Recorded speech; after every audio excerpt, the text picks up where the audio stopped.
It's obviously an exciting day, plenty of fans in the stands. What's that like, especially because it feels like the excitement is bigger this year for Back Together Saturday? I think it just reminds you, not that we need many reminders, but to get out there in the stadium, in front of fan support, it does remind you what games feel like to an extent. And so, again, not that we need that reminder, but I think it does serve as that a little bit. Zac, back here, the NFL is full of diversity. You know that as a coach, obviously, for a long time now. Has it helped almost in some ways that you've been through adversity now with Joe Burrow during training camp? Because in some ways it does feel like, I hate to say it, this has kind of become part of the norm the last 2 years. It doesn't hurt. Obviously, we'd rather him be here practicing all the time and us continue to make that progress on offense. But we've been through this before, so I don't think anyone even hesitates to continue to move on. And when he comes back, he'll be back to help us. In the meantime, you make the best of the situation, and it's a lot more reps for those two quarterbacks that are competing. It would have been probably the only time they get a chance to work with the ones. Otherwise, they wouldn't have gotten that opportunity. So, again, those are some positive things that you have to make of the situation, and that's what we're doing right now. What are you most impressed with, Zac, about DJ Turner? In the little you've seen of him so far. Right. So, through 3 days, consistent, and has made a lot of plays on the ball. And, again, as the install increases, more things are thrown at him on offense. I'm sure there will be a learning curve there. But again, through 3 days, I think he's been impressive. And it's one thing to do it 3 days. It's another thing to do it 3 weeks. It's another thing to do it 3 months. And so, again, with all these young players, it's the consistency over time that'll be critical for them. One thing he said yesterday is everybody knows he has speed, but it's how to use the speed and how to integrate the mechanics with that. Yeah. What did you notice about that, his tape at Michigan, and how has that worked here? Well, obviously, his tape was very good. We had a high opinion of him. Thought he could fit us in several different ways. I think that Chuck Burks has done a great job since he's been here of continuing to fine-tune the mechanics of how we want to play corner here. And I think that has meshed really well. And we got great veteran players in that room as well that are always lending support. So I think that we've got a player who's willing to do what it takes, and we've got a lot of people around him that are willing to try to get the most out of him. Zac, how close is Gio to maybe practicing, and how do you think he's looked in the position drills stuff? It's been encouraging, certainly, to see him do the individual stuff. I'm not putting any sort of timeline on him. We'll continue to ease through this process and not rush anything. Will T participate in the team drills today? Yeah. With a player like Jonah, I know you guys said be easing him in, and it's not a question of if Jonah can switch from left to right, but with a player like him that does have starting experience, what do you need to see when you switch sides that'll make you and Frank know, like, okay, he can succeed in right tackle similar as he was in left tackle? Yeah, just time on task, and so again, as he and Jackson continue to work through that competition over there at right tackle, again, 3 days into training camp, and like I've said before, yesterday was a predetermined, competition day off for Jonah. As he comes off the injury. But again, time will tell, and time on task will help both those guys and help us make a decision. Zac, how have you evolved as you've been a head coach in riding the roller coaster of the season, of the highs and lows? Yeah. Bad things shows up on your desk, good things show. Has that been something you've learned along the way, how to do that? Oh, yeah. I mean, the experience in any profession, mine's no different. Experience has really helped me. Just seeing a variety of different things.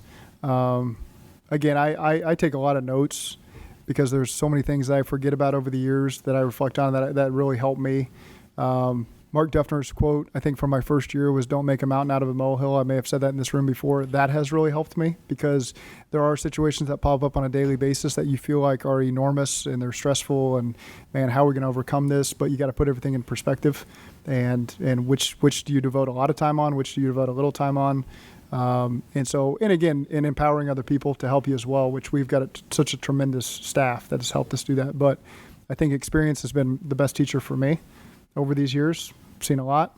How does it compare with another head coach who's been in the league 5 years? I have no idea, but I know what it means to me, and it's been helpful for me and our staff. Do you ever go back to the notes from your very first training camp? All the time. In Dayton? All the time. I didn't. I guess it can't get worse than this, right? Well, I've my first year I think was more general notes on what is going on.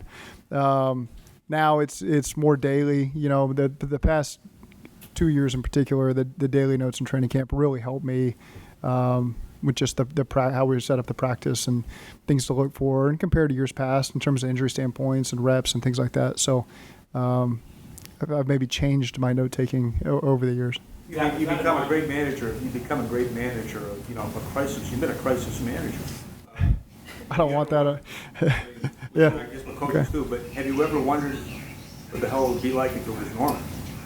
No, It's going to be normal. Well, I mean, to be honest with you, I think this is why we're all in the profession.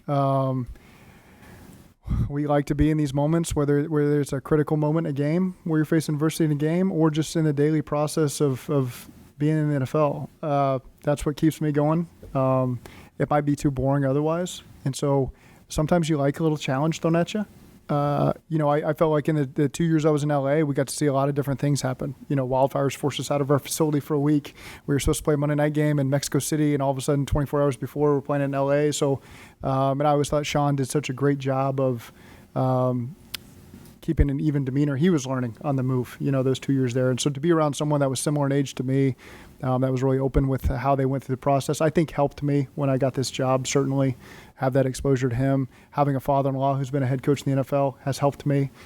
He can oftentimes say things to me, and he knows kind of what I'm going through. My own dad, having been a coach, and really my primary coach my whole life, has always been helpful. So I'm very fortunate that I've had a lot of people to lean on that have served me well in my time here. Zac, do you view yourself as a sense of calm in some ways, whether it's the kids who want to stop and go to the bathroom too many times on a road trip, or it's the NFL and your star quarterback goes down? You always kind of operated that way, where you're calm in the storm or calm in the chaos a little bit? I've never been a loud person. I've never been a big speech, rah. That's just not been my demeanor. And I think the probably what's always stuck with me is be true to yourself, and don't try to be someone that you think you're supposed to be. And certainly early in my coaching career, I would do that. I'd see somebody act a certain way, so I felt like I needed to do that. But again, over experience and over time, you become truer to who yourself, and that's been my best way to lead.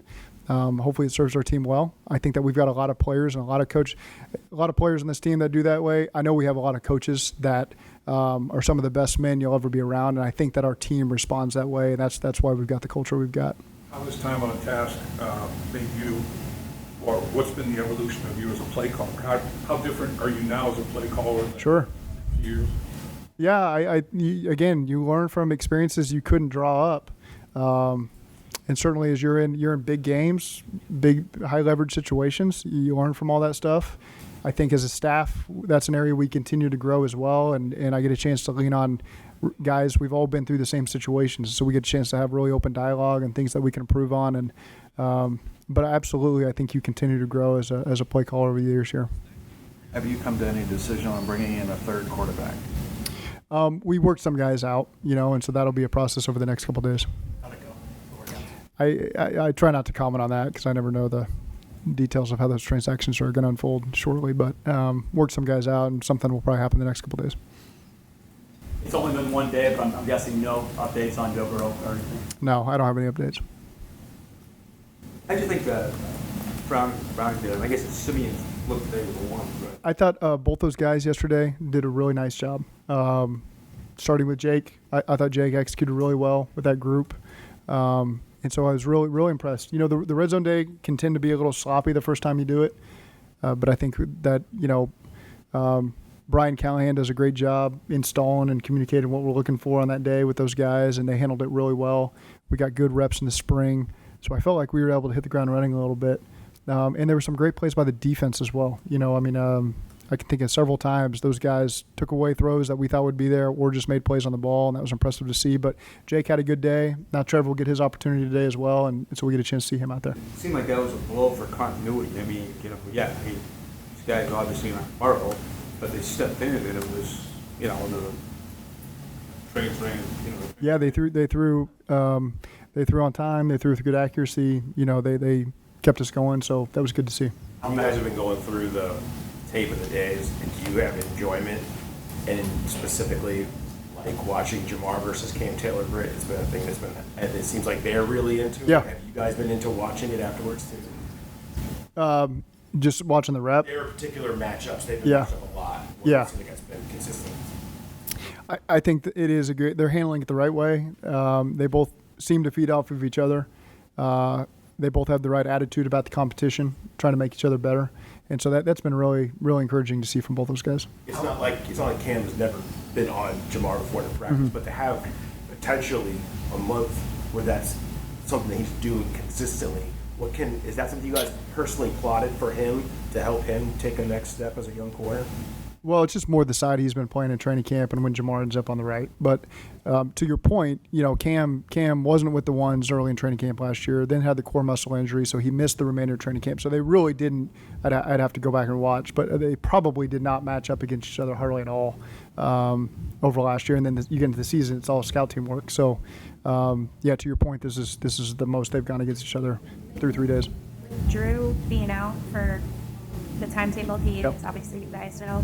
How do you get, I know you were looking forward to the competition between him and Brad, but so with Drew out, how are you guys able to evaluate Brad without any competition? There's Darren's a pro at that, and so again, just statistically things we're looking for, evaluating all things that go into that competition. There would be plenty of time for Drew to come back and compete side by side with Brad. But in the meantime, there's plenty to compare to, and Darren's got decades worth of notes to compare it to and see where we need to be at in the punting situation. So, and give things Brad to continue to work on and improve on and try differently. And so, Darren's got a great plan in place for that. And then the other day, Jamar was returning punts, got himself in that line. Is that kind of just Got himself in that line.